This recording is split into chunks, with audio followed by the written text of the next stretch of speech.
sekarang kita lanjutkan lagi terkait dengan bab orang yang sakit ya, kemudian meninggal di bulan Ramadan.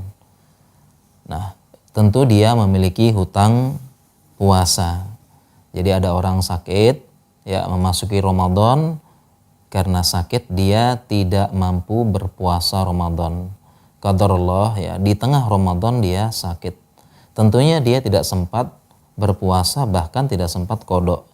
Nah, ini bagaimana ya? Sebagian dari kaum muslimin ada yang menyangka dia harus dipuasakan atau bahasanya dikodokkan, dipuasakan oleh walinya, dan sebagian lagi cukup dibayarkan fidyah. Nah, pendapat yang terkuat yang kami pegang bahwasanya kalau ada kasus seperti ini, maka orang tersebut dibayarkan fidyah saja.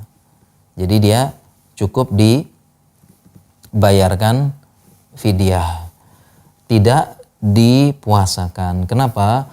Karena apabila ada orang meninggal punya hutang puasa, kemudian dipuasakan oleh walinya, ini hanya pada kasus puasa nazar. Ya, dan memang ada hadisnya, Rasulullah Shallallahu Alaihi Wasallam bersabda, "Man mata wa alaihi siyamun soma anhu waliyuhu." Barang siapa yang meninggal dan masih punya hutang kewajiban puasa, maka dia dipuasakan oleh walinya.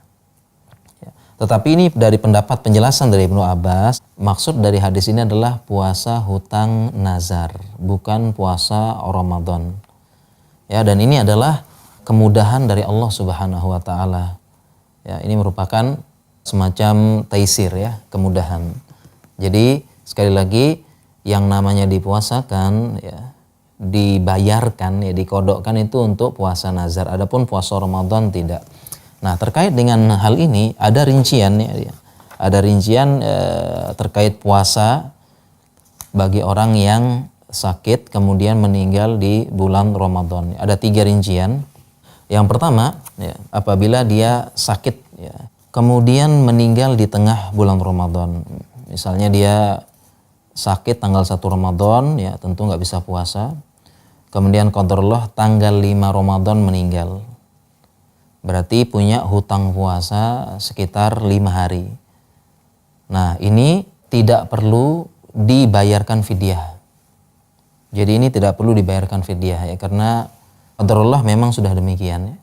Jadi poin pertama, tidak perlu dibayarkan fidyah, ini kemudahan dari Allah Subhanahu wa taala. Kemudian poin yang kedua, kalau dia sakit di bulan Ramadan dan tidak sempat mengkodok dan tidak sengaja melambatkan. Ya, jadi misalnya dia sakit di bulan Ramadan ya, kemudian tidak puasa 10 hari. Kemudian berlalu Ramadan berlalu, tentu dia harus kodok. Tetapi dia punya uzur ya, mungkin uzur bekerja ya, uzur berbagai macam ya, dia atau sakit lagi dan sebagainya. Ya, ini termasuk uzur syar'i, maka dia tidak perlu dibayarkan fidyah. Ini kemudahan lagi ya. Jadi kasus pertama, kasus kedua tidak perlu dibayarkan fidyah. Nah, barulah rincian yang ketiga, sakit di bulan Ramadan, kemudian sembuh dan sengaja melambatkan qada. Jadi dia tidak segera qada ya, sengaja nunda-nunda. Maka inilah dia yang dibayarkan fidyah oleh walinya. Ya, jadi ada tiga rincian tadi ya. Yang rincian 1, kedua tidak perlu bayar fidyah. Yang ketiga, intinya yang ketiga ini baru dibayarkan fidyah oleh walinya apabila dia sakit, punya hutang puasa dan sengaja melambat-lambatkan atau menunda-nunda qada dari puasa tersebut.